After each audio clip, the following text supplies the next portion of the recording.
Hello there, everybody. There we go. We are back with another episode of Parasocial Pals. Sorry for the long hiatus. That's mostly entirely my fault. I am Papa Strel. With me, as always, is my co-host Nick. Nick, how you doing today? Uh, I'm all right. I might have made this joke already, but as Santana would say, it's a hot one. God, it is. You guys, oh man, do you have AC in your room? I know you do in the back room, but... In my room, no. Oh, fuck. Sorry to hear that. Okay. Well, I hope you got yourself a cold drink at the very least. I did. I drank it. Well, let me know if you need to cool off or anything. We'll see what we can do to accommodate. Though technically I'm not your employer, so I don't have to do shit. Well, you're not my boss, so I don't have to do shit either. Also true. What's a one-man Star Trek podcast does sound like the saddest thing in the world, though. I mean, I've seen it happen, but... I don't know, man. That just... It's called a video essay, quote-unquote. Okay, fair enough. It is just a video essay at that point. Still sounds pretty sad. So what have you been doing this week? What sort of things have you been enjoying? Enjoying? I mean, I saw Spider-Man last week, and so I enjoyed talking with my coworkers about that. Oh, good. They also saw Spider-Man. Finally, something I can bond with them. It's not FIFA or the Big Bang Theory. Yeah. Finally, I'm a normie. That's so interesting because, like, I every normie I talk to is like, yeah, no, I'm done with superheroes and stuff, and I'm like, I get it, superhero fatigue is a thing, but like, this one's good. They'll come out for Spider-Man. Some of them, everybody comes out for Spider-Man. Some of them won't. We'll see. I think the box office says they have. I think you're right. The box office is. I think they said it's already made like $1 billion or something. Hey, you know what?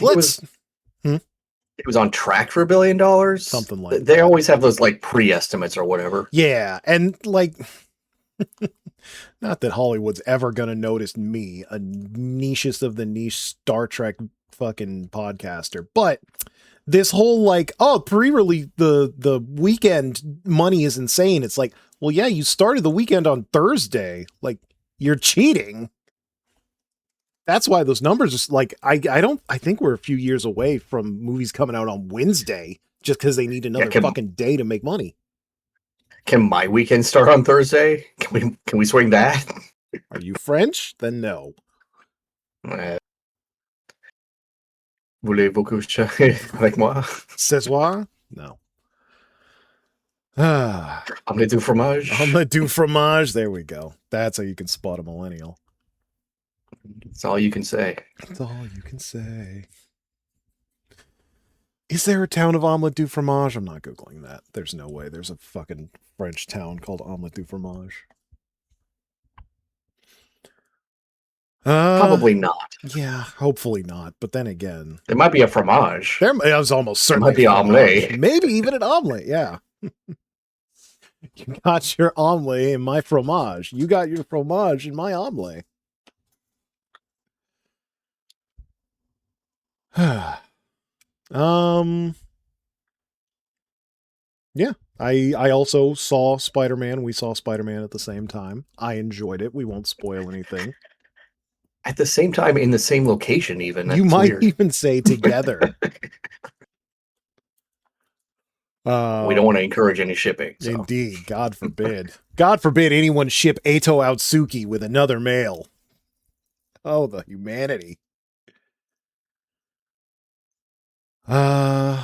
Yeah, that was good. If you like Spider-Man, you don't need me to tell you to go see it. But if you haven't liked Marvel movies, maybe this one will turn you around on them. And if you haven't liked Sony movies, that's normal. Yeah, that's understandable.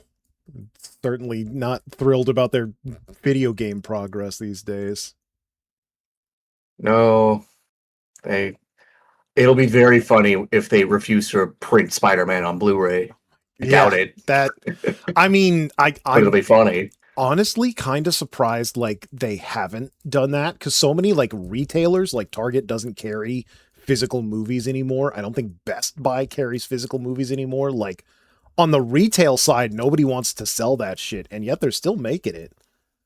Yeah, we basically got our Star Trek Blu-rays out of a fucking bargain bin at Yeah. Walmart. Yeah. It's fucking, I got so many more, so we're set for the next decade.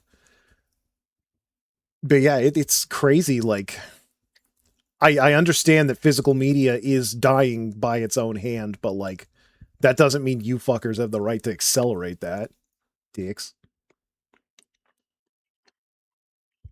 Yeah, they keep saying like it doesn't make sense for the consumers, and that's just a lie. That's just a straight up lie. It's just, no, you don't want this. It doesn't make sense for you. I'm telling you what to think.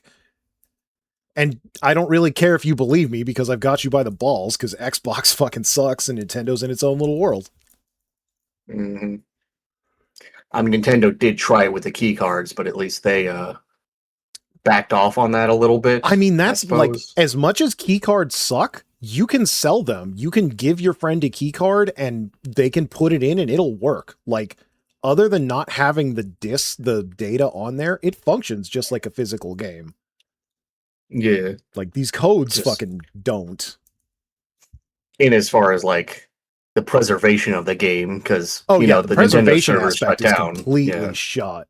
But like, there's arguments to be made that war has been lost long ago, because day one patches and things like that are a thing. And like, on the one hand, I get it. There's a lot that can and is put into day one patches for games, but those disc-based games, for the vast majority, are still perfectly playable and have to have, like, at least in the way of Sony, I can say from personal experience, they need to be playable start to finish.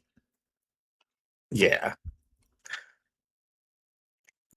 But well, yeah. This is a Star Trek podcast. This is a Star Trek podcast. I guess we should talk about a utopian future instead of a dystopian future, as is proper. So, wasn't looking super utopian this week, but boy, was it not. More of a look back than a look forward. But anyway, let's start off with our first episode, The Immunity Syndrome.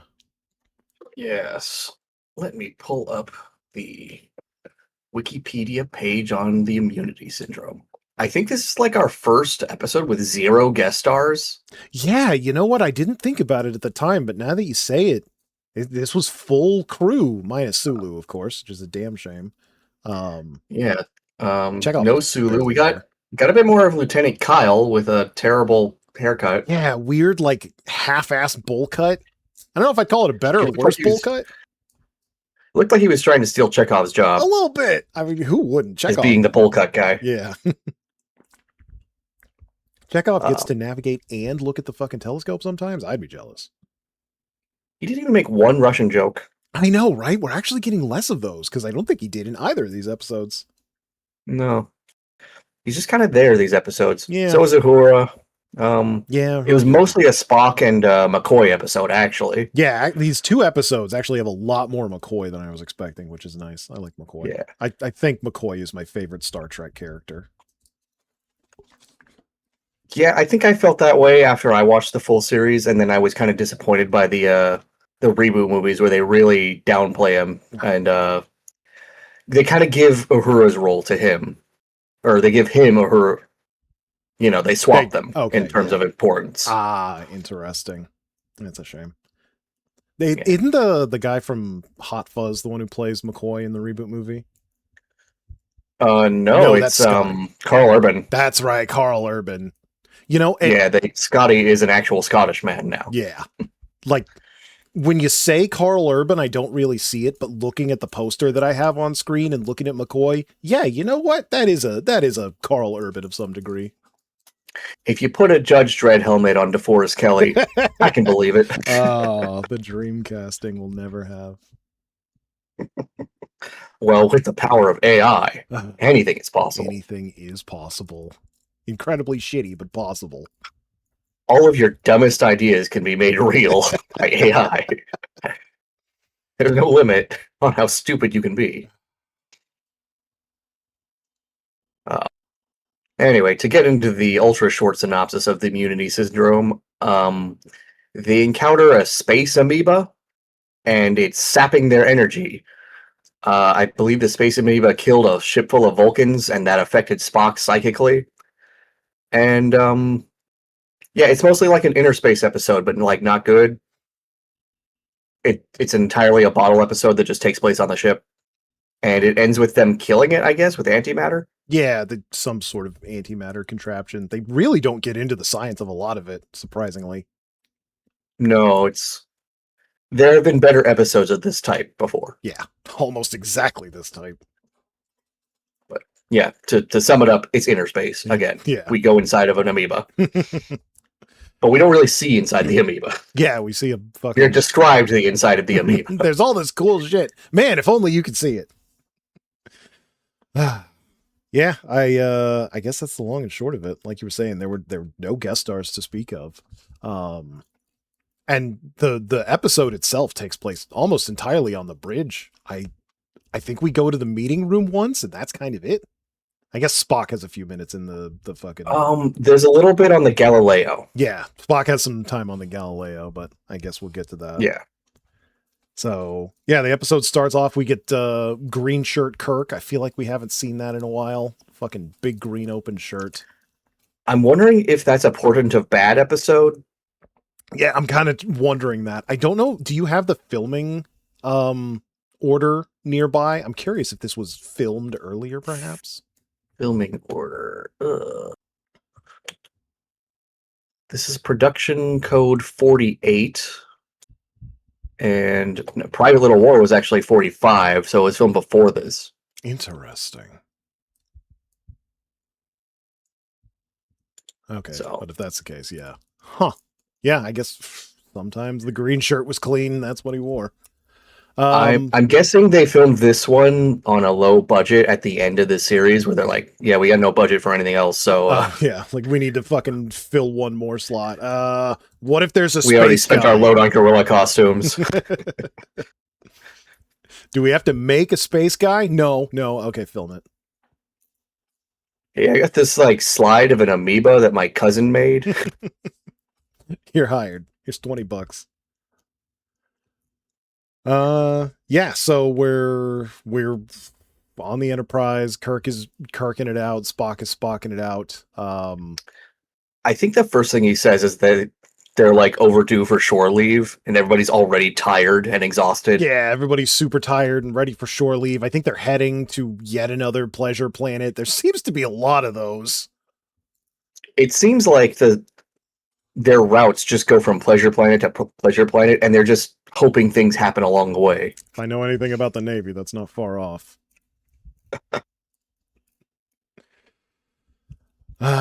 So yeah, they're on their way, I guess. I don't remember how it comes up, but something happens to Spock and he feels some great pain. He literally does the Obi-Wan thing of like, I felt 1,000 lives snuffed out or something. Hundreds of lives snuffed out in an instant. Yeah. Of course, everyone is bewildered by this. Like, that doesn't make any sense. But also, Spock's an alien, so anything's possible.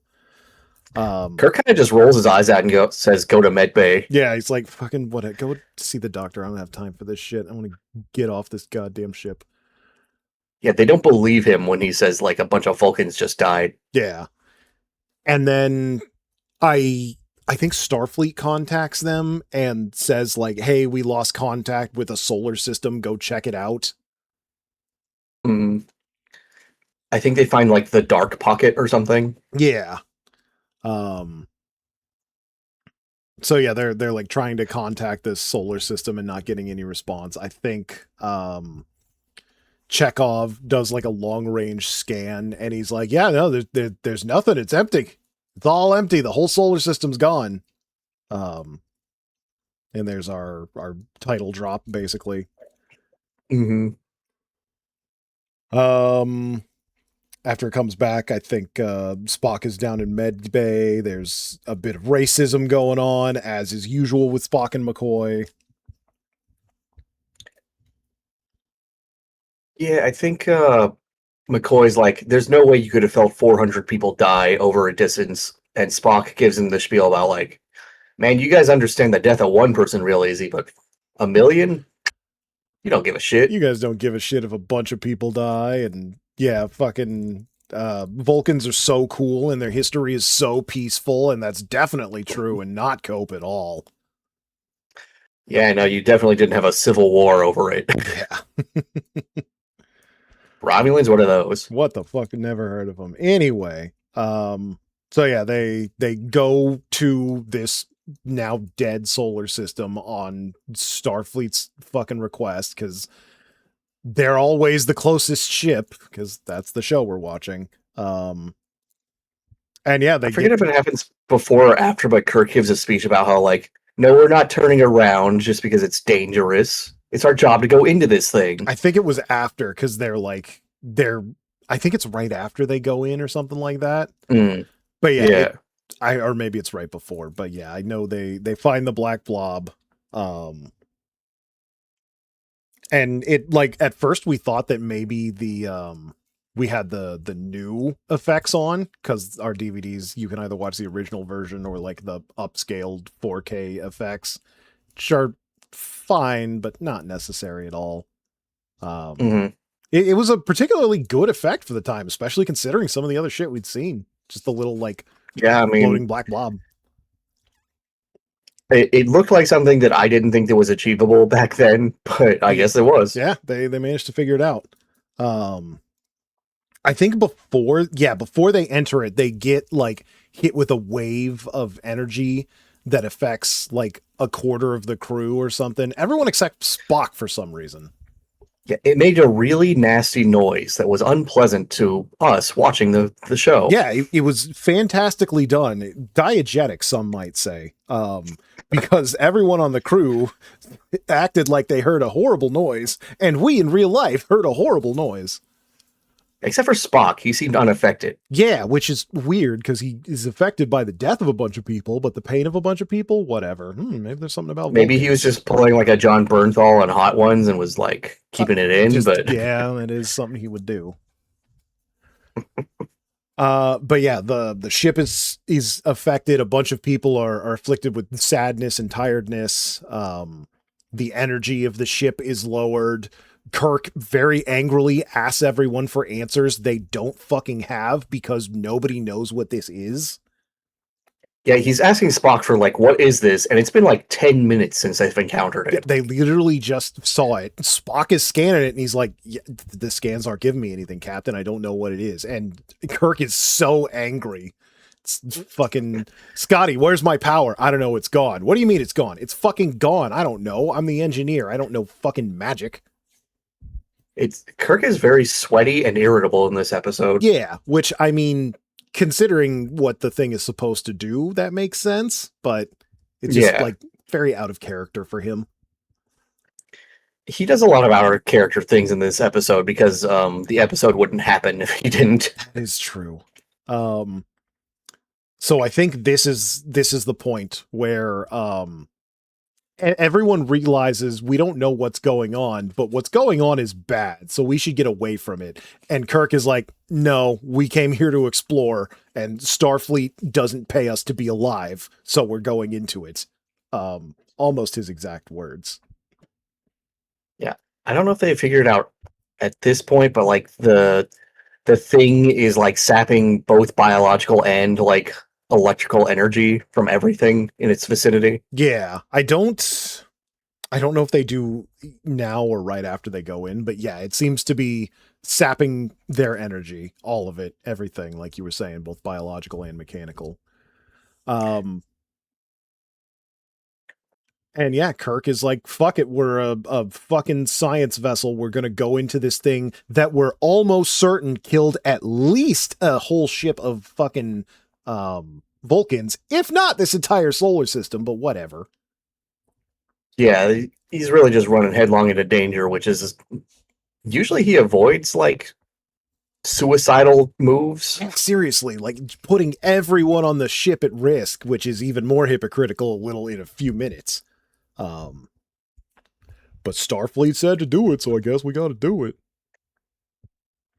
I mean, they have probes. Yeah, That's the point of the probe. that's the point of the probe, man. Which they do use later, but I don't know. Maybe there was something about them not working from the outside. Anyway, they fucking, boy, do they penetrate it hard and fast.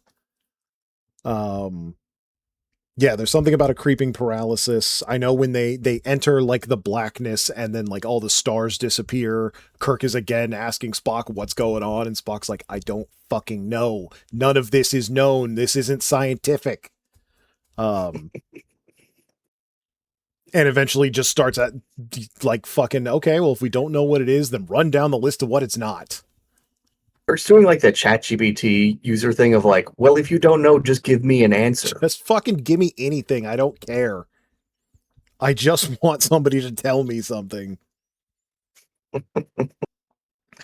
Um Um, I think that's when they discover it's an amoeba. yeah.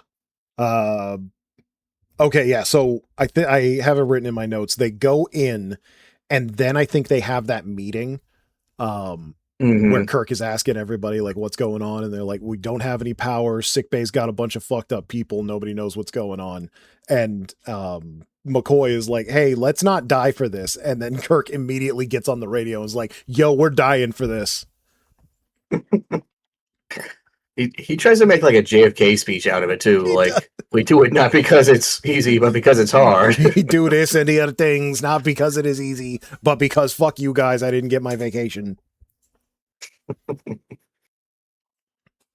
It's like, you know, you can refuse orders that would get you killed, right, Kirk? Seriously, That's that thing. that's a very I think, especially in Starfleet, you can do that. So yeah, they get stuck in the dark zone. They try to back out. Scotty can't back them out. They've only got so much energy. I think this is when we get the first scan of the big amoeba, and it kind of looks like a brain scan, like a CT scan at first.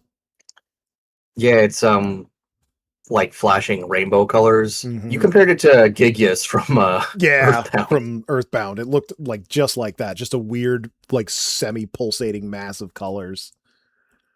But it's within this dark zone, so they correctly hypothesize, oh, this must be the thing causing all this bullshit. I wonder if they don't outright say it because they never really get into the science stuff in this episode, but I wonder if it's like consuming the light around its, sphere of influence. Yeah, that would make sense. If it, yeah, It's the dark zone. Light is energy, so yeah, I would assume so.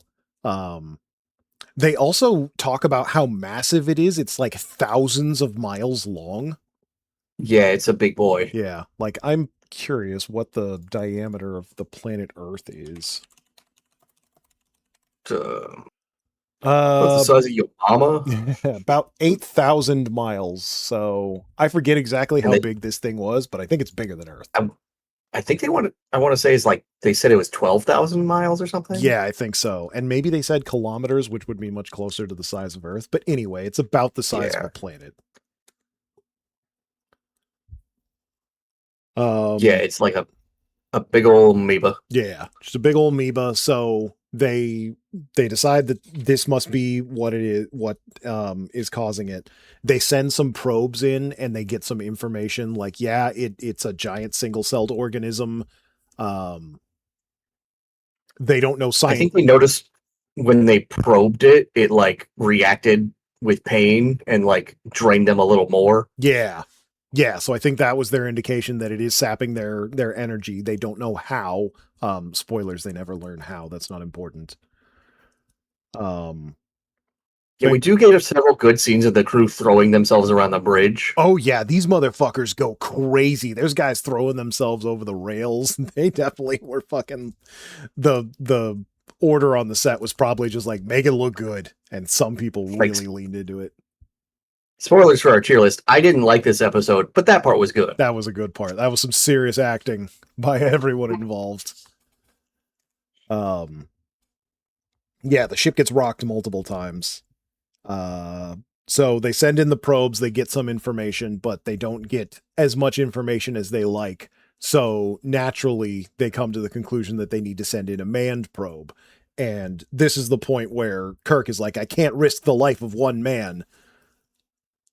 even though I risked this entire fucking spaceship to come in here in the first place because I'm a dipshit. Yeah. Then Kirk has to do the dispatch thing of deciding which of his crew members is more expendable or more qualified. Yeah, it's really interesting. This is the point where McCoy is like getting kind of hard. He's a little half chub. He's like, man, I really want to go on this science mission. I would love to suicide myself into this amoeba, sir. I love biology. I hate being a physician. McCoy loves two things: shooting people up with hypos and vor. And alcohol. And alcohol. And Spock Three things. 3 whole things. And Spock is like, yeah, well, I'm the better science officer and also the science officer, so send me. Kirk can't choose which of his best friends he wants to sacrifice, so he laments about it for way too long. I think Kirk goes like, well, why don't I do it? And both of them are like, no, that's like, dumb. You're way too important and bad at science, which is correct on both counts. He's like, but I'm the best pilot. And he's like, yeah, that's why you need you here. That's why we need you on the big ship. So yeah, Kirk laments about that. I think eventually he calls them both into his office and fucking fakes them out. He calls up Scotty and is like, hey, Scotty, talk to McCoy and figure out what he needs on the shuttle because Spock is going. He does a Gordon Ramsay on them. Yeah. It's like, Spock, come here. Take off your coat and put on this new coat. You're my new head chef. You're my new head chef. Yeah, he fucks with him a little bit. Fucking McCoy is not happy about it. But McCoy does, his job and gets him set up with all the stuff he's going to need. He's a little butthurt about it, though. He's more than a little butthurt. He meets with Spock in the hallway just before going, and they have this fucking conversation about how Vulcans have no dignity, which is like, we're just doubling down on the racism today. Spock's like, hey, man, why don't you wish me luck? And McCoy does not. He does not say a word after that. He is fucking pissed, which is like, I feel like this is one of those, like, autistic guy is genuinely afraid of death and doesn't know how to fucking explain that to his quote unquote friend. And the other guy's just being a super dick to him. Like, I guess McCoy was under the impression that Spock was doing this at him. Yeah. You're doing this in spite of me. It's like, you just don't want me to have any fun, do you? You don't want me to go on the cool missions. I only get to fucking carry other women's babies and shit. You get to do all the cool stuff, like going in giant amoebas. I want to go inside the amoeba. Come on, baby. I'm shipping out tomorrow. But yeah, fucking Spock gets on his ship, the Galileo, the fucking best little craft in the fleet. The only little craft in the fleet, some might say. I need to get a sticker of that Galileo, like, logo. Oh, the logo? That's handwritten Galileo. That'd be a great bumper sticker. I'm sure you can find that somewhere. It's such a, like, boat name, right? Oh, 100%, yeah. The Galileo. The Galileo.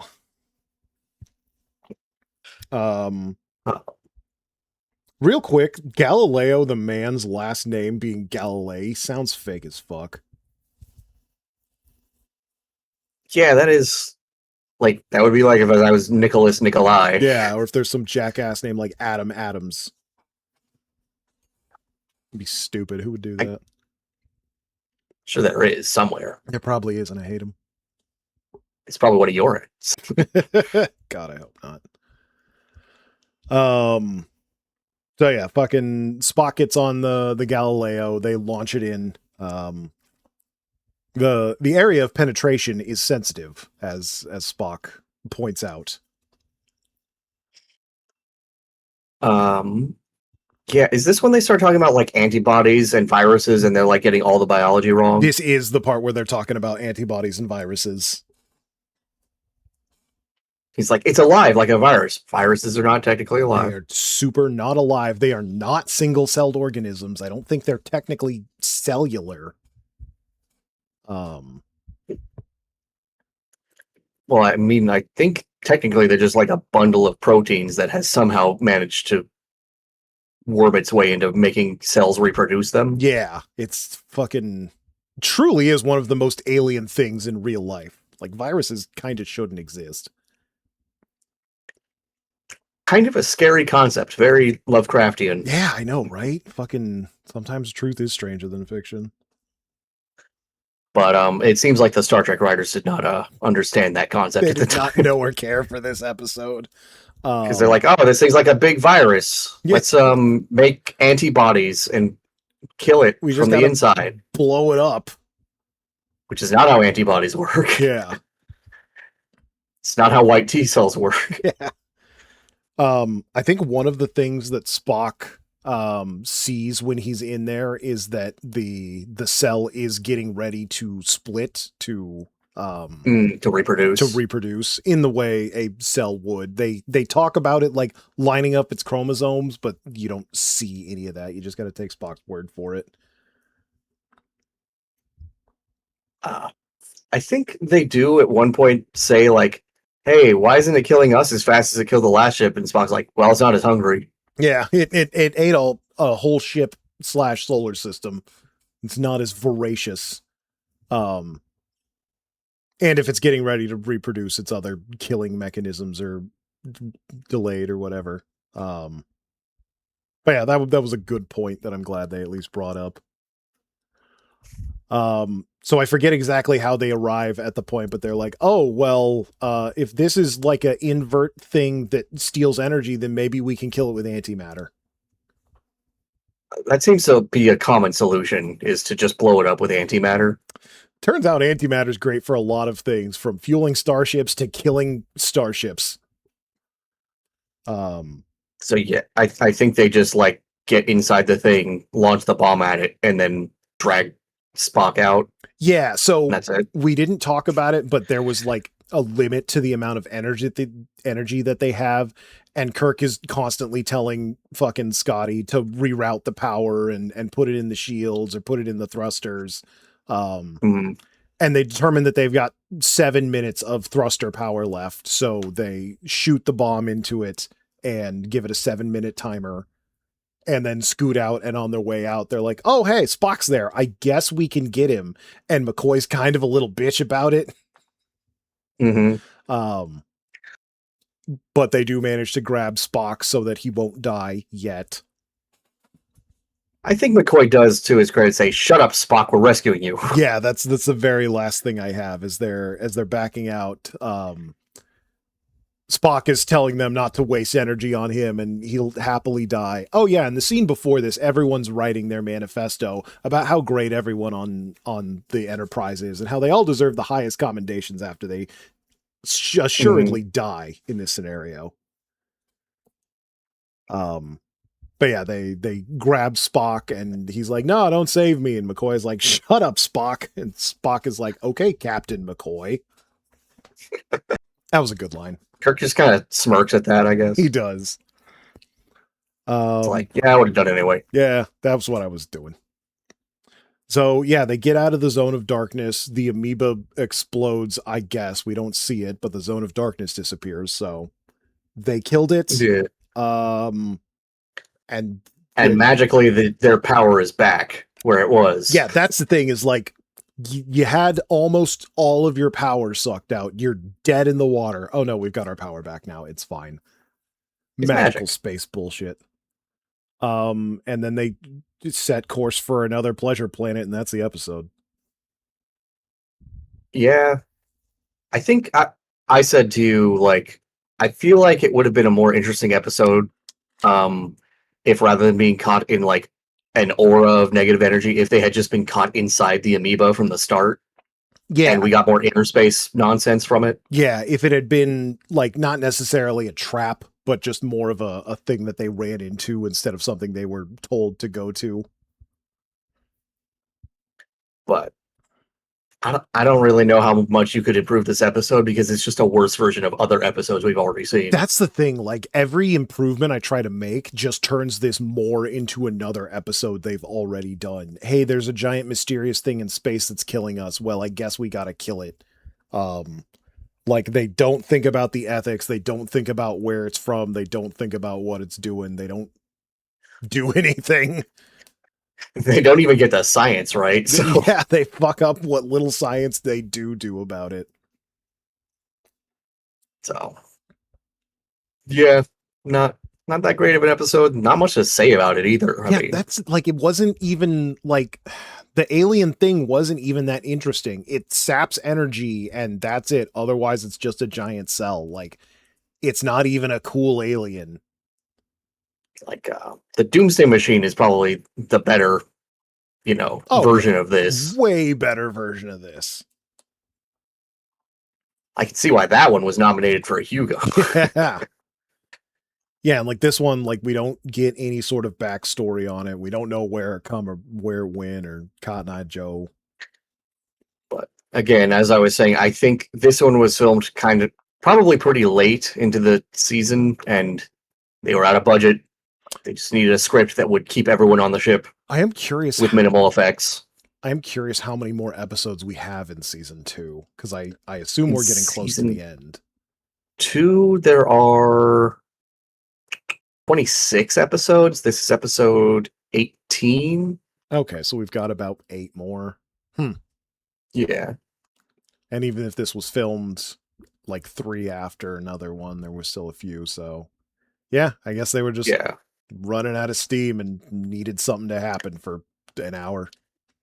Not exactly. That or they were saving up for another one. I don't know. Yeah, the next episode does have a lot more of basically everything.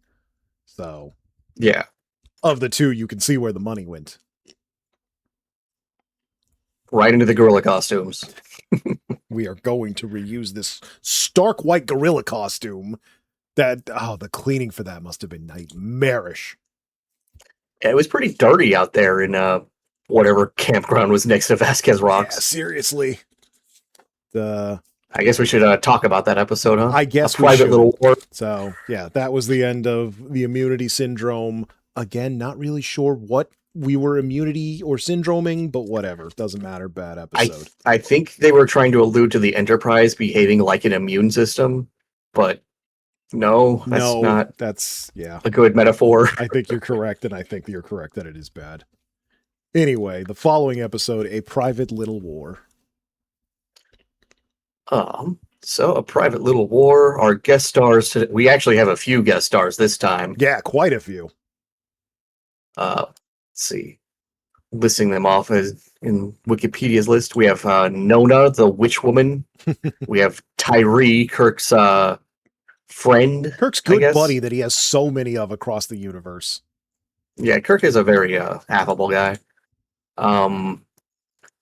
There's like a couple other of the like villagers who, have lines but don't matter.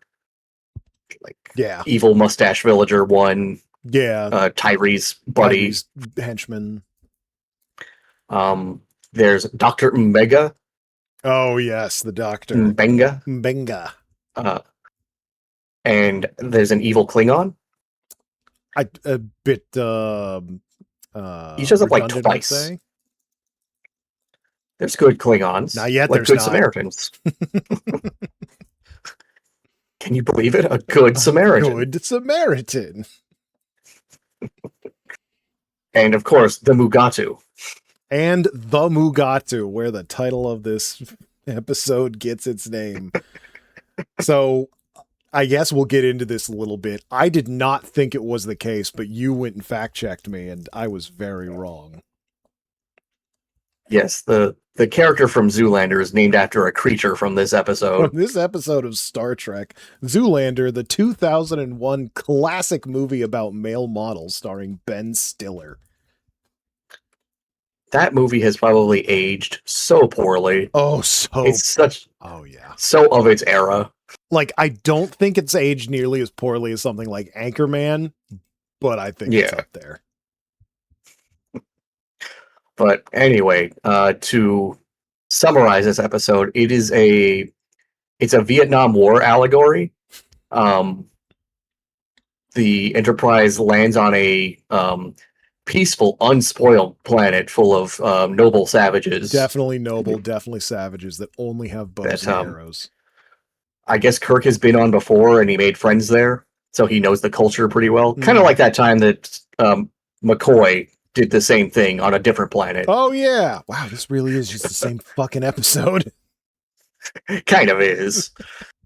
Um, but anyway, as they discover, the other tribe on this planet has more advanced weapons than they should, and it turns out they are being supplied weapons by the Klingons. I don't think they ever really get into why the Klingons are doing that, other than in general imperialism. Yeah, I think it's just generally we back one side and then we fucking make them our bitch. Because they're not giving them the best weapons, as we'll get into. Yeah. And so Kirk is determined to even the odds, but is also morally conflicted about it. And he gets bit by an ape some point in the episode, and a witch woman cures him and does witchy things, and it's really sexy. But yeah, that doesn't really matter to the morals of the episode. That's just a whole subplot to entice the people into watching. If I had a nickel for every time someone got attacked by a venomous ape in this episode, I'd have 2 nickels. It's weird, but it sure happened twice. Boy, did it. Yeah, so the episode ends with like them not solving the problem at all in any way. Kind of explicitly, in fact. It very much leaves it open. Our title, I wouldn't even call it a cliffhanger. It's like they fell off a cliff. Yeah. Literally like, hey, are we going to do anything? Credits? I believe your other suggestion for the title of this episode was Star Trek Does Not Solve Vietnam. No. It seemed like they wanted to talk about Vietnam, but they didn't know what to say about it. Yeah. What can you say about Vietnam on American television in 1960? They presented the issue and then looked to the viewer like fucking Brendan Fraser in The Whale. Yeah.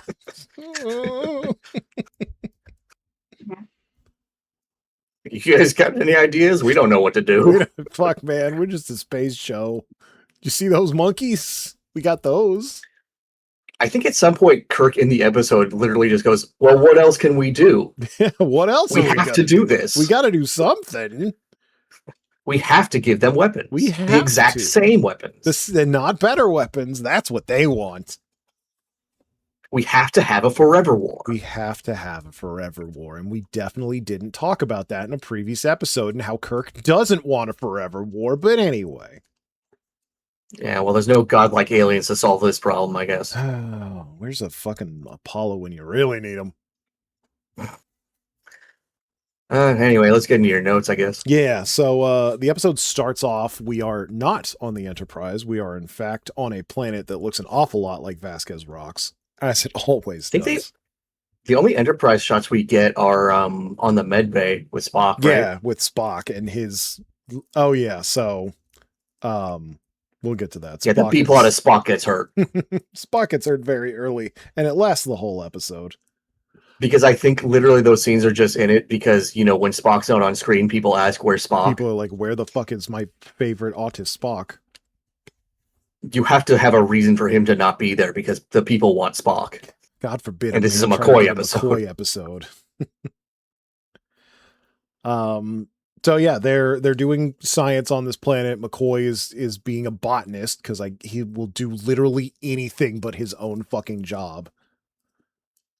I don't know why they're there, what they're looking for, and spoilers, it doesn't fucking matter. But I think Kirk was just checking up on his old friend because he did a survey here before or something. Yeah, you're probably right. And I think McCoy is like, well, I can grab some plants or whatever.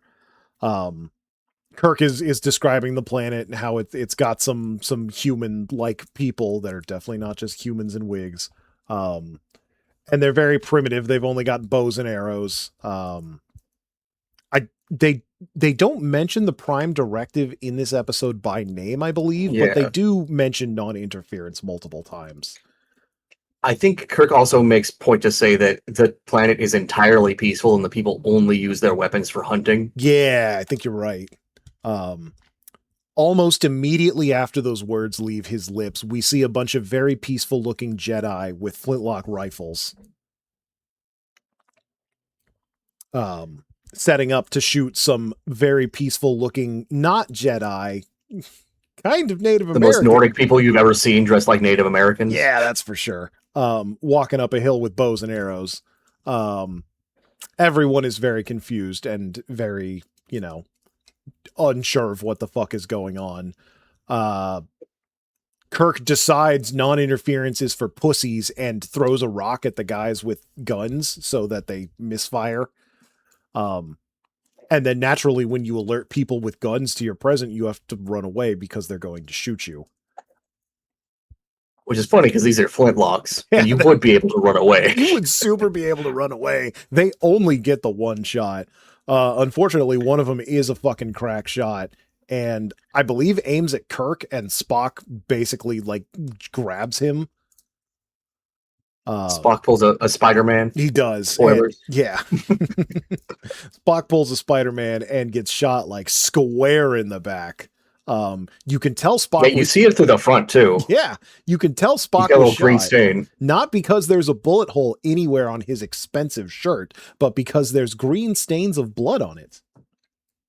Also, he does one of the best pratfalls I've seen, even better than the last episode. Oh yeah, he fucking throws himself to the ground after he gets shot. He really sells it. He tumbles. He's like full on Yamcha Oh yeah, from the bottom of the floor there.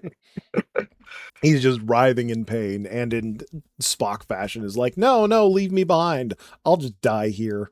Naturally, they don't fucking do that. They No, get him back up. I think they all go back up to the ship. they do, I think. Yeah. Spock goes to medbay with McCoy. Kirk tries to figure out what's going on. We get a bunch of weird fucking Vulcan bullshit about how they're physiology. I think Uhura gets her one line to tell them that there's Klingons in the area. That's right. We do learn that there are Klingons in the area, but they don't know that the Enterprise is there. And I think Scotty goes, well, they got a right to be here too. Yeah, which is like technically true, but shut the fuck up, Scotty. They're Klingons. Then I think they beam back down. Yeah, then we get a scene with Spock in the med bay, and it's like he's doing his magical Vulcan healing. There's nothing medical science can do, even though I'm a fucking medical officer and that's my job. Also, we've got a different doctor who's going to do this job because McCoy needs to go back down to the planet. A doctor who studied with Vulcans, so you can trust him. You can trust him that he studied Vulcans and is better at his job than fucking McCoy is. I don't remember why McCoy needs to go on this quest, but he does. Him and Kirk. Because Kirk needs one of his two best friends with him at all times. I guess so, and one of them got shot. So they beat down to the planet, but they do dress in local garb before doing that. Yeah, they're trying to stay incognito in this whole episode, I guess, for Prime Directive reasons. Yeah, which is... This episode is all over the place with that shit. So yeah, they beam down. Surprise, Kirk's vest is the most unbuttoned thing in the world. I have a feeling... If I can go on a tangent here, I feel like if Starfleet were smart, they would make weapons that were phasers, but were shaped like the weapons of the era that they would recognize. Yeah, that would probably be a good idea. So that you could, fake shooting someone with a phaser. And also, you don't have to make the laser visible. Lasers can be invisible. I was literally just going to say, is there a reason that the laser has to be visible? Because I feel like you could do that, and that would make it way easier if it was just an invisible laser. I mean, again, it's for us, the viewer. I am so curious. I feel like at some future point in Star Trek, they talk about exactly why the laser can't be invisible. That sounds like something Geordi would go on a 10-minute rant about. That seems like a sort of retcon thing they would do in like a future season to justify why the phasers have to be visible and Klingons now have forehead ridges. Yeah. It's visible because we don't talk about it. Yeah. So yeah, they beam down to the planet. I feel like they only had one size for the indigenous people costumes because McCoy's fits really well and Kirk's kind of exploding out of his. Yeah, in a sexy way. He is a bigger guy, that's for sure. But he's also he doesn't give a fuck. He's coming out of it. No, yeah. I mean, he is supposed to do the sex appeal in this episode. Yeah, and boy does he. Um, I think almost immediately they start talking about local indigenous dangerous wildlife and then get attacked by a Mugatu. Yeah. To describe the Mugatu, imagine an albino gorilla costume, a Yeti costume with horns on it, spikes, And like reptar type spikes on its back and head. Sorry, I was gonna say like lizard ridges, but your reptar spikes analogy is much better. Yeah. And also it's venomous, I guess. Yeah, it's venomous for some reason. They say poisonous, which is the wrong word. Poisonous is for something that you eat, not something that bites you. But whatever. McCoy's We've just a already fucking established that scientist. the Star Trek writers know more about physics than biology. Ain't that the truth? And also the Psy, I don't know if, like, for whatever reason, the actor is maybe about a foot shorter than Kirk.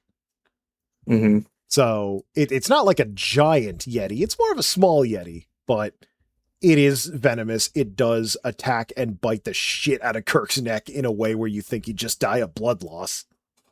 So there's the actor is actually listed in the Wikipedia page for the gorilla stunts because he plays gorillas in other TV shows. His whole job is playing a gorilla. Fuck. He's a TV gorilla. He's really good at playing gorillas. He's a professional gorilla. Oh man, that's awesome. I guess he was also in the cage as an ape.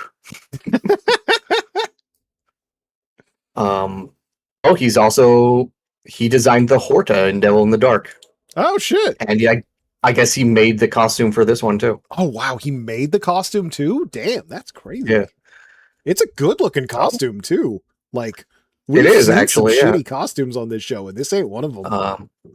His name is Janos Prohaska from Budapest, Hungary. Budapest, interesting. Okay. Yeah. Well, hats off to you. Yeah. TV gorilla and costume maker and stunt performer. And stunt performer. Good for him. The triplest of threats. So yeah, after this thing attacks the shit out of Kirk, McCoy just fucking kills it, just takes out his phaser and just annihilates it. As you should. As you should, but like, it's so rare to see the phaser fucking just annihilate a guy, and I feel like they never do that to a human, which might be a little racist in some respects, but it is a deadly creature. On Batman rules where it's like no killing humans, but anything else is fair game. Yeah, if it's not human, then it doesn't really matter. God's looking the other way. I think McCoy would kill a Borg. Oh, 100%. Just on sight. So would Kirk, honestly. Kirk hates robots. Kirk would too. Spock? Yeah, probably. He'd want to. He'd think about it and then do it. So yeah, Kirk's been attacked by the venomous gorilla. McCoy gives him something, but they don't have an anti-venom, so he's still going to die. Kirk's envenomed acting struck me as a little silly, but a little over the top, but he also was attacked by a fucking albino space gorilla, so fucking go for it. He got bit in the neck. It's like a really, really bad place to get bit by anything venomous. But I think Kirk tells McCoy to find his buddy Tyree, and he'll help him somehow. So yeah, I think a couple of the hill people show up, and they kind of just stonewall McCoy. They don't react at all. Yeah, McCoy's talking to him, and they don't even fucking speak, but they do pick up Kirk and start taking him somewhere. Yeah, when we come back from commercial, Kirk is brought back to camp, so I guess he managed to get his message across. Yeah. Yeah, it's unclear if they speak another language or if they're just being kind of rude or whatever, but they take him to a camp, which looks like a very nice campground. I feel it looks like a campground I swear I've been to before. I mean, it's filmed in California. You may have. It's very possible. I think at this point we cut to Tyree and his like very overdressed wife. Tyree's wearing basically the same thing that Kirk and Spock are, like fucking leather jerkins and some pants. And his wife's got these like fucking practically black leather bell bottoms and like a fucking furry bustier that's just barely covering up them tatas. Also, she moves like Catwoman. Oh yeah. She very femme fatale in more ways than one, as we come to learn. Yeah, I mean, she's obviously evil just from looking at her. Oh, but... just because she's one of the other people that can do magic, she's evil. No spoilers. She is. Well, also her cheekbones. She does have evil cheekbones. You're right. She has villainous cheekbones. They are villainous indeed. God. Also, her having her hand on her knife at all times. Like literally, like when she's running, it's like she's trying to hold up her pants sometimes. It's hilarious. She's always ready to stab. As we She's always got a hand on the knife and her hips cocked and her ready to fucking go. Yeah. So her and her husband Tyree are talking about the other tribe that has guns. And she's like, well, we need to go out there and kill him. And Tyree's like, no, we can't kill people. We're nonviolent. And she's like, that's boring. Fuck you. Oh, I found the filming location. Ooh. Majority of the scenes were filmed at Bell Ranch. Interesting. It's between the San Fernando Valley and the Simi Valley in Ventura County. So okay. Just outside LA, I guess. Yeah, I very possibly could have been somewhere in that area then. And then the village scenes were filmed at the Paramount Pictures like B lot. Okay, that makes sense. Yeah, because they almost immediately take Kirk into a cave, and the cave is very much a soundstage. Yeah.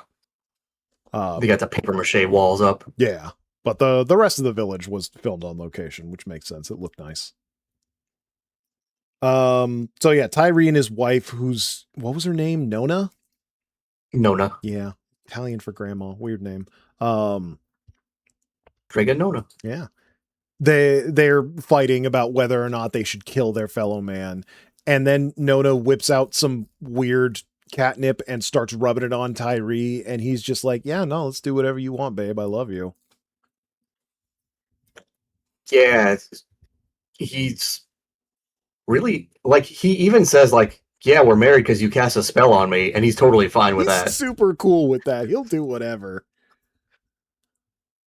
Like, the fucking cuckweed has him on its grip, I guess. Seriously, and he's the leader of those people. But anyway, his people come and find him and like, hey, your buddy Kirk is in trouble. Come back to town and help him. So they go. I think he's unresponsive, but the witch lady like goes to check on him. Yeah, I don't remember if they have the conversation before or after, but they check on him and Nona talks to Tyree and is like, look, I'll help him, but you need to tell me some secrets. And he's like, no, I can't do that. And she whips out the catnip again. And he's like, okay, I'll tell you everything.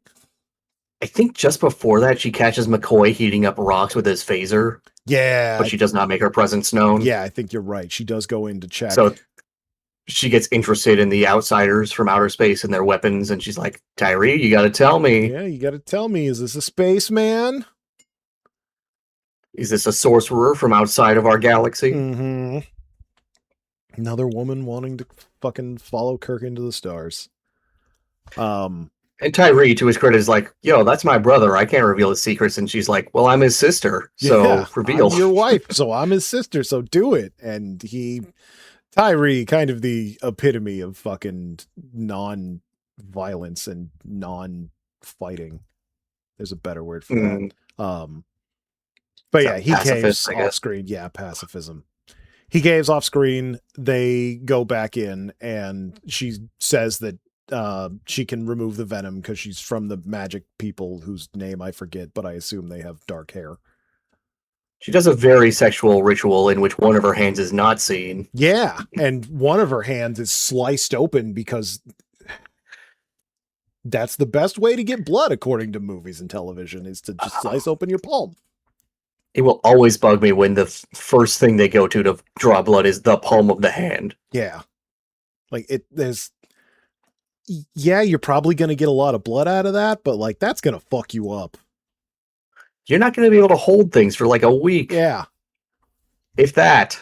There are plenty of other places you can slash to get equal amounts of blood that won't fuck you up like that. Go for your arm or your, I don't know, elbow or something. I don't know. Your butt, somewhere on your leg, whatever. There's a bunch of places. I guess the hand is way more dramatic. It is very dramatic and looks cool on video. And I guess she's healed right away after she does her ritual, so whatever. Yeah, she gets some weird wiggling root, which Kirk is like salient enough to be like, yo, what the fuck is that? And she's like, don't worry, it's magic. She does her sexy magic. It cures Kirk. It cures her hand. And she says that now they're like soul bonded or whatever. Yeah, but both Kirk and Tyree are like, yeah, don't worry about that. It's just a superstition. Oh, it's just a She superstition. didn't seem to think that way, but Yeah. Tyree knows about this and is totally cool with his wife being soul bonded with his bro. So, well, he's like, now we're Eskimo brothers too. We're Eskimo bros. Oh yeah, and there was a thing about he'll do whatever she says, but that's totally not real, right? Maybe. It seemed like the catnip was doing more of that than the root. Yeah, she does have that power, just in other ways. So yeah, Kirk comes to, they talk about the situation. The other tribe has guns, they don't. They ask if the Klingons are involved, but the Tyree and his people don't know because they don't really know what the fuck a Klingon is. And Nona is like, well, fucking use your phaser and go kill those guys. You can be king. And Kirk is like, no, I don't want to kill them. That's your guys' job.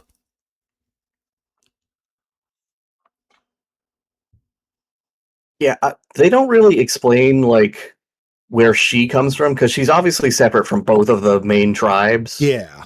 As like a medicine woman, and her skin color is completely different too. Mm-hmm. And hair color. I think all the other guys were like blonde or wearing blonde wigs. Yeah, all of Tyree's tribes were like blonde and pale, and the other tribe was, I guess, mostly pale, but they had like brown wigs on. Mm-hmm. And she was like tan with black hair. Yeah. Yeah, I think your assessment's correct that she's from like possibly some third tribe. But she is definitely out for blood. And Kirk, despite the magic bullshit, does not want to kill and does not want to arm these people. McCoy gets some southern acting in. And I think they decide that it's best to go scout out the other guy's camp and see, what's going on over there, what they're how they're getting these weapons. Mm-hmm. There's some stuff that happens. Nona gets angry. She storms out of the meeting she wasn't even supposed to be in. Yeah. And then they go leave to scout out the place. I think Kirk just sneaks in there. They do knock out. There's like a guard with a gun and they knock him out. And I think they tell Tyree to take the gun. He doesn't know what to do with it either. It's just a fucking beaten stick to him. But they go inside some warehouse and I think the Spock thing happens at some point in here. Yeah, like I don't even. Spock. I didn't even write a note, I think.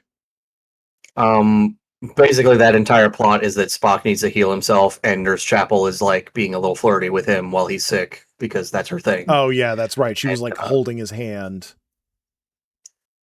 Dr. Mbenga is there to lay down some knowledge. Yeah, I don't know if it was now or later, but at some point Mbenga is like, hey, he's going to start talking and just do whatever the fuck he says, okay? Yeah. And she's like, okay, as long as I get to watch over my boy Spock. Yeah, I think she's worried because his like the UI on his health bar is really, really low, and Mbenga's like, no, he's hiding his power level. He's concentrating all of his energy on his bullet wound. He's got to almost die so that he can heal himself. Trust me, I know how Vulcans work. Which this guy seems to know more about Vulcans than our main doctor, so he knows a hell of a lot more than fucking McCoy does, but that might be McCoy just drinks during all the fucking Vulcan lessons. But yeah, back to the action. They're infiltrating Yeah. the Spanish village set on the Paramount lot. It looks exactly like the last Spanish village set too. It probably is the same one. I forget the episode name, but I swear we've seen it exactly. Forget. It's the one with the magic aliens that are pretending to be normal people. Yeah, and also has Klingons. So yeah, they infiltrate this building. It looks like they're manufacturing rifles, so they've been given the technology to do that. McCoy does some scans. It's like, yeah, there's no way they could have fucking done this on their own. And then the door opens, they hide, and surprise, it's fucking Klingons. I think there's a scene before that where we get the like Klingon talking to the village tribe's leader. Oh, yeah, you're right. And explaining he's like explaining to them, all right, here's your new gun. Here's our improvements we made. You'll get more improvements later. Yeah. We'll slowly make you better. You're not going to get phasers because we don't want to make you that powerful, but we'll make your guns better and better. I'm not sure why they were doling out the new enhancements slowly, but I guess it was to put a leash on them, maybe. I think so. Just maybe it's a combination of like training them up. You don't want to start them with the big guns when they barely know what a gun is. First hits free. Yeah, exactly. I guess they also don't want them to conquer that other tribe too quickly. Yeah, that's the other thing. You want them to conquer it, not kill them, because then you have less slaves. Yeah. Which I'm sure the Klingons are ultimately going for. They're fucking Klingons, for God's sake. But yeah, he talks about how, yeah, we'll give you guns and you can run the place and I'll be your boss, and that's great. Then he's like, yeah, next time we'll give you a gun with a rifling. Yeah. And he's like, what's rifling? You'll learn about that. It's cool. You'll love it. Your kids will love it. Your kids are going to love it. But yeah, then they come into the forge, the blacksmith area. Yeah. That's when Kirk and Co are hiding. Mm-hmm. Yeah, they come into the forge and they're talking more about their plan to make more guns and shit. Is this the point where they just run out? Do they run out or do they sneak out? I don't remember. I feel like McCoy's fucking cell phone goes off. That's right. McCoy's fucking cell phone goes off because they were like, they were looking for like, okay, clearly these guys have gotten help that they shouldn't have. If only we had proof that it was the Klingons, then we could really show it to Starfleet. And then a Klingon walks in. And I guess I think they do have like a bridge discussion where they're like, Kirk's like, they obviously shouldn't have these guns, and everyone's arguing like, well, different species advance at different rates. We can't prove the Klingons gave them the guns. Yeah, that's right. They're like, no, they totally could have developed all this shit independently over like a couple of decades. And Kirk's like, that's stupid. Shut up. That's stupid. I didn't leave behind a Mobsters of the 1920s book on this planet. Yeah, that'd be dumb. Who would turn their entire planet into Chicago mobsters? So yeah, McCoy gets caught because his fucking cell phone camera goes off. And they have a fun little fight scene inside the warehouse, the forge, whatever you want to call it. Yeah, they whap him with some like steel bars too. Oh yeah, they take like some big long fucking gun barrels and just start beating dudes with them. McCoy gets some good shots in there. But eventually they all run out. Tyree goes with them. He takes one of the rifles along. It's funny. I don't think they ever like directly confront the Klingon on what he's doing. Yeah, I don't think they ever even really talk to him. Like the Klingons are barely a part of this episode. It's mostly centered around like Kirk and his, moral quandary. Yeah. And we did forget to mention it earlier. They know that the Klingons are there. The Klingons don't know that they're there. So after they teleported McCoy and Kirk to the surface, they sort of fucked off so the Klingons wouldn't find them. Mm-hmm. So they couldn't easily communicate with the Enterprise and just like, hey, beam me up or whatever. Yeah.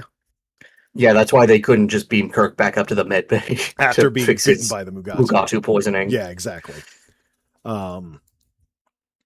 So yeah, they have the proof they need. They leave. They take a gun with them. They go back. And I think when they get back there, this is the point where Kirk is like, well, maybe we got to get these guys some guns to even the odds. I believe him and McCoy have a discussion about whether or not it is just to arm people just so that they can keep warring with each other forever. Maybe this is a later conversation, but it doesn't matter. It happens. Yeah. But I know that Kirk does start training Tyree and his men to use the rifle. That's the important part at this point. Yeah, we see Tyree being a crack shot with it and then looking very, very concerned about this. Yeah, he's like, oh man, it is super easy and fun to kill. I shouldn't like this. Because through this whole episode, he is probably the most reticent to kill or even commit any violence. Yeah. His men are super into it. They love guns, though. Yeah. I think we also get the Spock thing where he gets slapped. Yeah, this is around the time we go back to Spock, and he becomes cognizant enough to tell Nurse Chapel to slap him. And she's like, no, I don't. Like, she gives him a little baby slap, and he's like, harder. I think I said this while we were watching this. This is a very sexually charged episode. This was somebody's fetish. In so many ways, yeah. Anyway, Mbega comes in, is like, you hit like a girl, throws her aside, and starts wailing on Spock. So before that, she's slapping Spock harder, and then Scotty comes in. Oh yeah, Scotty comes in. What the fuck are you doing, lady? And understandably grabs the nurse and stops her, and she's like, no, I gotta slap Spock. You don't understand. And then Mbega comes in, is like, what do you slap right. Spock? And starts giving Spock the business. Like, he goes full front hand, backhand. Fucking 1-2 combo. He really hits him. I'm very curious how hard he actually hit Spock, because it kind of looked hard. Probably not at all. Yeah, good acting then. I think Spock wakes up at this point, and then they explain to Scotty, no, she did good by slapping Spock. Yeah, Spock does his trademark eyebrows, and I think that's the last we see of them. I believe that is the last time we see them this episode, or the inside of the fucking Enterprise. There's your comic relief. Yeah. So yeah, back down on the planet. I forget exactly how it happens, but Kirk goes back to the town. He gets his phaser and puts it in his pocket, and then goes outside. I think they're warned, oh yeah, you guys killed a Mugatu. The mate's gonna be super pissed. You should be ready to defend yourself. Yeah, I think Nona calls to him or something. Yeah, Nona is like, yo, come talk to me over by the river. I want to talk to you about stuff.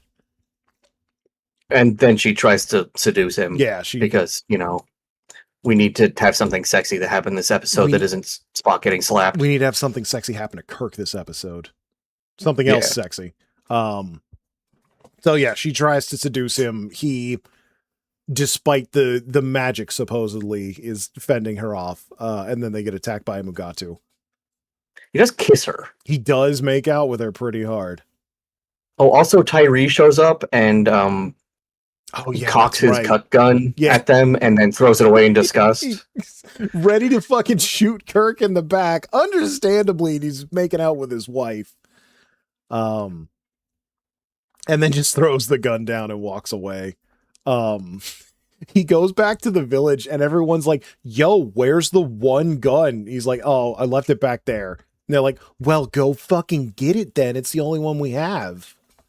He's like, no, but I'll show you where it is. So I think as he's doing that, that's when Kirk and Nona get attacked by the Mugatu. Yeah.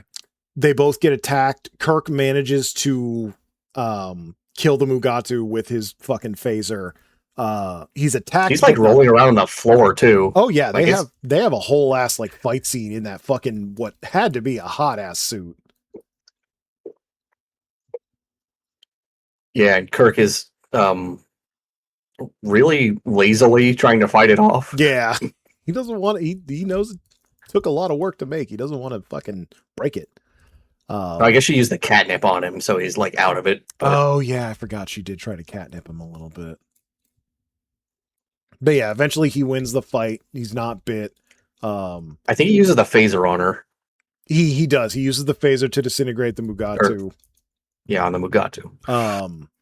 He's still kind of disoriented. Nona goes up to help him and then sees the phaser, and like you can almost literally see a light bulb show up above her head. She like reaches for it twice and then reaches for a rock. And then she's like, nah, I need a rock. And then fucking bonks Kirk on the head. Or maybe that's just implied, I forget. I think we see her raise the rock but not bring it down. Yeah. So that's when Tyree shows up and he's like, here's the fucking gun. I don't want to touch it. And then they see Kirk and they go to help him. They're like, Kirk, what the fuck happened? Oh, I fought a Mugatu, but then I killed it. Oh shit, where's my phaser? And then we get a really nasty scene with her and some enemies who are being very rapey. Yeah, they very quickly determine that Nona stole the phaser because she is both very I don't think they even know what the phaser is. They're just like, hey, hot lady. Yeah. Let's get her. Let's fucking get her. They know she's Tyree's wife, and they're just like, well, good enough. Let's get her. Yeah. Yeah, so she very bloodthirsty, but also not loyal to anyone. She just runs away and finds the other tribe and is immediately like, yo, I can make you guys god kings with this cool laser. And they're like, yeah, we'd rather be rapey. And then they do that for too long. Yeah, they really, it's kind of gross. It is super gross. And like, despite her having the magic, I think she does try to use the phaser, but she doesn't actually know how to, so she doesn't end up using it. Yeah, she's waving it around a lot, but never ends up actually using. I think she tries to use her knife, and that also doesn't work. Yeah, the knife that she's holding onto the whole episode. There's 3 dudes like tossing her around like a rag doll. Yeah. Also, hey, Dr. Darling, what's up? Nice to see you. I think she's barefoot in this scene too, which makes it even weirder. I don't think she's ever worn shoes, and like we see her running across the freaking ground, and like I hope they cleaned it up because it looks like there's a bunch of shit she could have stepped on, and that would have hurt like fuck. I would not want to walk around I guess Bell Ranch barefoot. Oh yeah. Hey Clizzard, how you doing? Nice to see you. Anyway, they kill her. Yeah, they just straight up kill her. They stab her. It looks like they stab her in the boob, but I guess it's supposed to be the heart. I guess the other guys show up and they get in a fight too, but she's already dead by then. Yeah, she's already dead. Kirk and Tyree and all of them show up and they get into a fight. Because we see McCoy go up to her lifeless body and he's like, he wants to say the line, but waiting. It's not the time yet. He's waiting his turn because they're still fighting. It's like, hey guys, anytime now. I gotta get this off my chest. You really need to focus on this. Dan Snyder wasn't involved because this girl wasn't a child. Anyway, yeah. So they finish their fight. McCoy gets to, she's dead, Jim. Tyree is sad that his wife is dead, even though she was pretty shitty.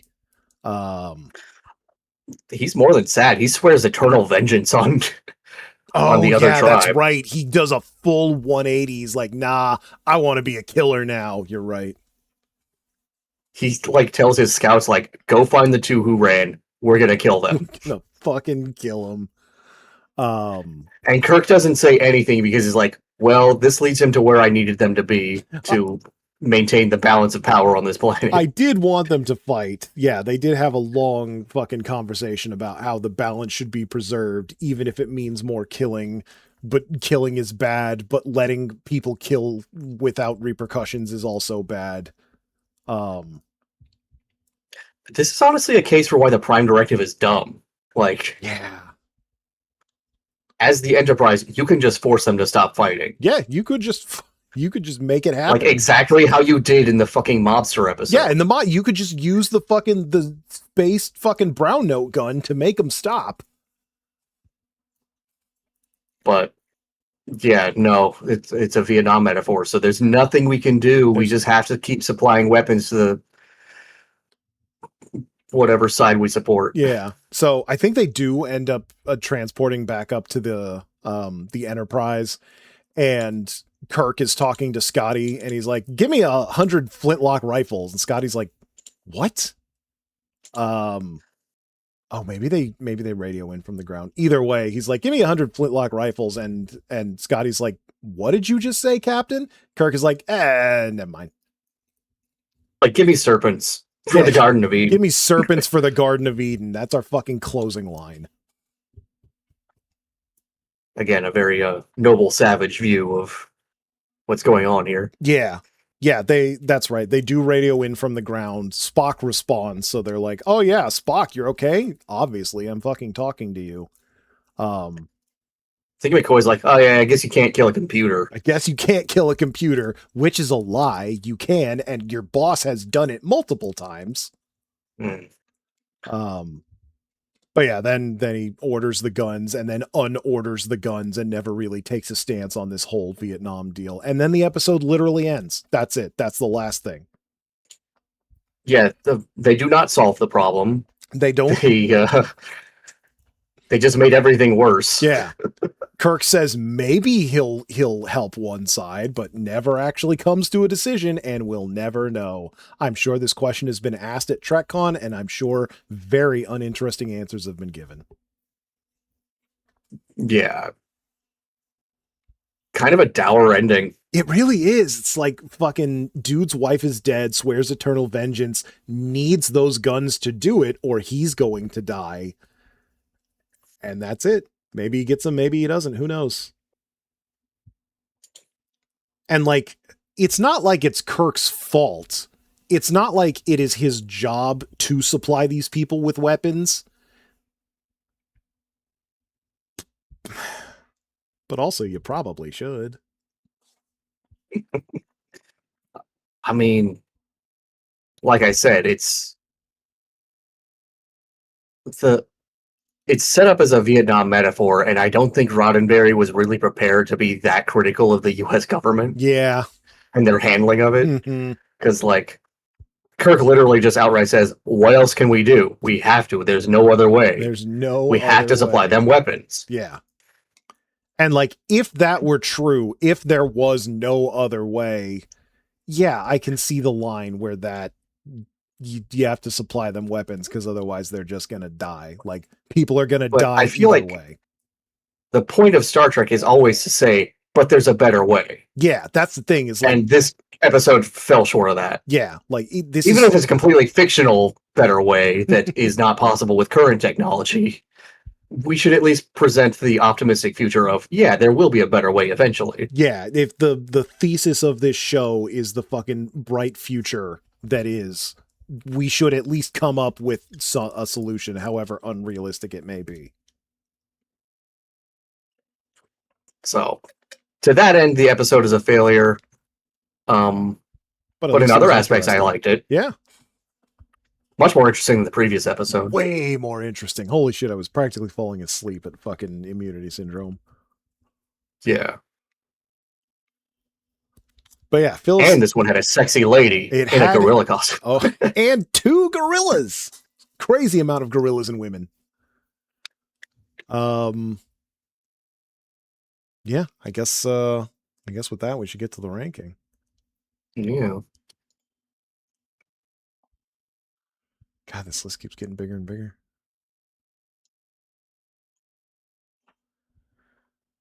All right, so Immunity Syndrome. Kind of low on my list. Yeah, I'm like it's not even visually interesting like Cat's Paw. I don't know if I want to put it above Alternative Factor.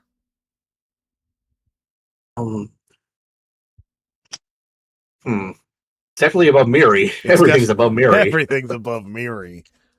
But yeah, I feel like the question is above or below Alternative Factor. Alternative Factor at least had like something interesting about it. Yeah. Yeah, this really. Yeah, I would put it down there. Yeah. Yep, I think you're right. We have our new second worst episode.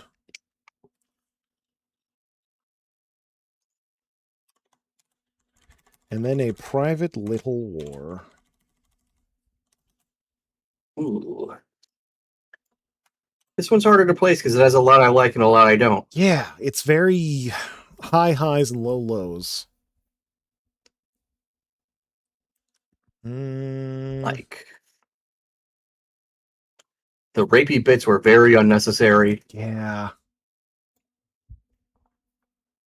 And I'm not usually one to be squeamish about, like, you know, non-consensual stuff in, like, film, but also it didn't serve any purpose here It really didn't other than do to be titillating to the viewer. Yeah.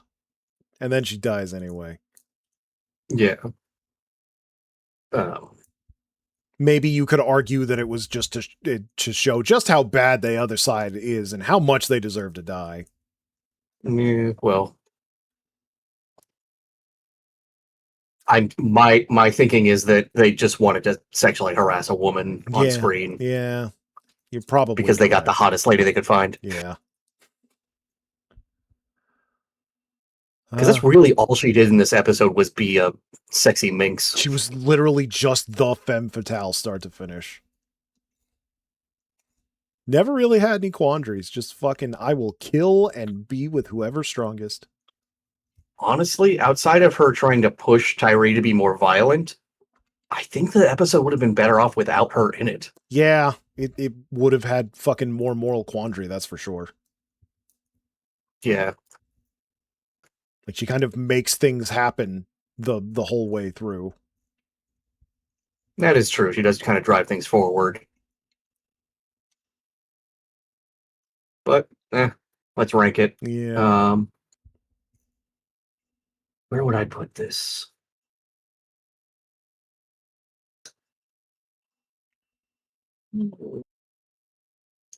Tough to place. Let's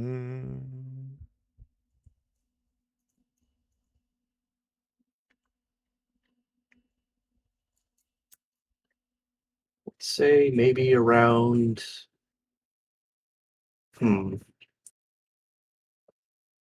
I don't think it belongs in the bottom. Yeah. Maybe around Doomsday Machine. Okay, yeah, that's about where I was thinking. I was thinking maybe somewhere below Changeling.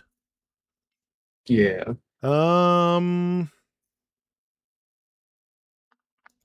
Which one was Errand of Mercy? Is that the other one with the Klingons? I think it was. I think it might be about equivalent to Errand of Mercy. Yeah. Like under that one. Yeah, just a little bit. It's kind of the same episode. It really is kind of the same episode. But at least that one presents. I guess it doesn't really present a solution because both Kirk and the Klingon captain just get cucked by a better race. Yeah, by a fucking better, stronger, cooler people. Kirk really didn't learn any lessons from that one, did he? No. Yeah, I'd put it under Errand of Mercy. Yeah. I think that's a fair place for it. And what do we have coming up next? Coming up next, we have. Where are we? Private Little War.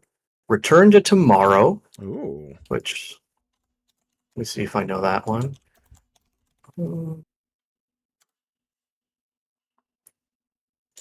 Oh. That one. Do you remember Dr. Pulaski from the second season of Next Gen? No. So, in the second season, they replaced the doctor because Gates McFadden, the woman who plays Beverly Crusher, was getting harassed too much, so she left. Oh, fuck. That sucks. Yeah. So they brought in a new character for that one season. And she actually plays a character in this next episode. Oh, damn. TOS. Obviously, she's much younger. Obviously, yeah. That's fucking crazy. Yeah, I think it's even more interesting that she's not playing the same character, is she? No. Yeah. I'm curious how many people can say they were on two different series of Star Trek as not the same character. I'm sure that's a small list. Small list, but not as small as you think. And then after Return to Tomorrow, Patterns of Force. That's the Nazi Planet episode. Yeah, Nazi planet. So this is one that obviously I don't know shit about other than there's a Nazi planet, and I'm very glad to finally be able to learn what the fucking deal is with this. You're gonna get to hear Shatner's bizarre pronunciation of Nazi. Yeah! I love it when old people say Nazi because it's a fucking mixed bag. Goddamn Nazis. But yeah, that'll be a fun one. That's gonna be fun. Okay. Yeah, so those last two episodes we did were the last two on our disc, so we did not know what was coming up until just now. Mm-hmm.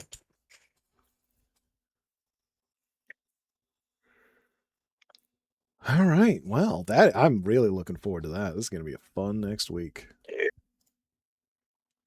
And our third thing again was Esoteric Ebb, which we played maybe too much of. I don't know. Yeah, so much Esoteric Ebb. It feels like we're getting close. I feel like that new objective I got is going to be like, yo, this is one of the last objectives. We'll see. I don't actually know if that's the case, but it definitely feels like it. I'm not gonna say. Yeah. Also, we finished Fallout Season 2. Oh yeah, I guess that's kind of like a real third thing.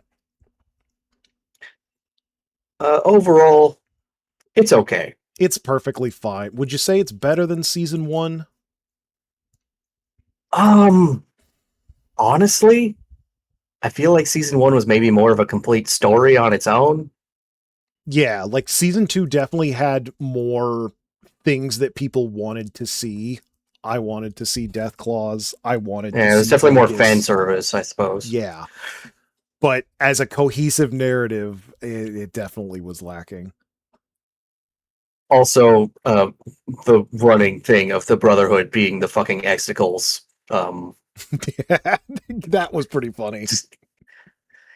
It gets under my skin, but I accept it for what it is. It's at least like there is some comedy and some levity in Fallout, the game, that's true. Needs to be expressed in this show. And I'm glad they found a place for it. Is it a bit jarring? Yes, absolutely. Hey, Punch Cactus, how you doing? Someone in your chat doesn't know Frisky Dingo. Oh no, Clizzard's a little baby boy. He's probably too young for that. Go check out Frisky Dingo and the Exticles. You'll be glad you did. It's kind of like the 33-year-old baby boy. You goddamn right. It's kind of like the prequel to Archer in a lot of ways. If you're familiar with that show.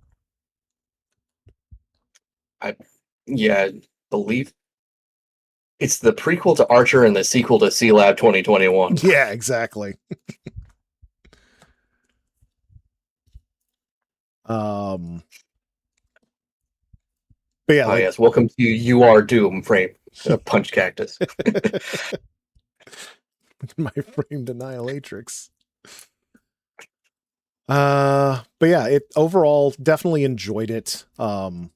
It gave me all of what I wanted, which was more Walton Goggins, more fucking action. Not as much dog as I would have liked, but I will repeat my criticism of too many plot lines going on. There were definitely like so many plot lines, you couldn't even fit them all into a single episode. If you're in a Vault uniform and you're not Lucy, I don't care about you. I super don't fucking care. And that ended up going fucking nowhere. That whole thing was pointless. No, they were rad roaches, and they're just as dangerous as Death Claws. They're just as dangerous as Death Claws if you're a fucking dipshit in a lab coat. Sorry if I'm spoiling any amount of Fallout Season 2, but I have a feeling if you're not us and you care, you've already seen it. I mean, that did come out like, what, months ago? It technically has been out and done for months, so the people who want it have got it, I feel. But yeah, I saw you, Doc, saying that you're excited for Season 3. I did see the, like, somebody snuck some pictures and it looks like we're going to Fallout 3 Capital Wasteland. Be interesting to see a super mutant. they're bringing back the Enclave, which is, you know, everybody's favorite faction, I guess. Everybody loves the Enclave. That said, I do like who they cast for the president, so that'll be nice to see him some more. And hey, maybe we'll get to fucking nuke a town. That'd be cool, right? Yeah, I wonder if they'll reference President Eden. We'll find out. It's because very he's basically the same thing as House right now. Yeah. He's a computer. Yeah, that's the thing. Like, I am not the biggest lore nerd for Fallout New Vegas, but boy, did they play fast and loose with that. Yeah. There's a few retcons there. Yeah, but I'm curious to see how that continues for this next season. But I don't think we even have a date for it. So, I mean, in my New Vegas, I nuked the Legion. So, oh yeah, same. I think I forget what I did the first time, but I don't think I left a lot of survivors. I think we can all it'll agree. be Fuck the fun boomers. to see where they go. Yeah. Goddamn boomers. Fucking boomers. There's too many ants in my base. You gotta go guns. all the way out here and talk to me. Fuck off, yes, man. Yeah, any final words for the people out there? If you find yourself in a situation where there's an unequal balance of power, just give everyone guns. Just give everyone the same guns. Give everyone the only same way. guns and then fly away in your spaceship. It's all you can do. Mm-hmm. Oh, and also fucking nuke the space alien. Like, whatever it is, whatever it's doing, just nuke it. Yeah, don't even ask if it's sentient. Don't ask if it's sentient or why it does what it does. Good night, everybody. Laters.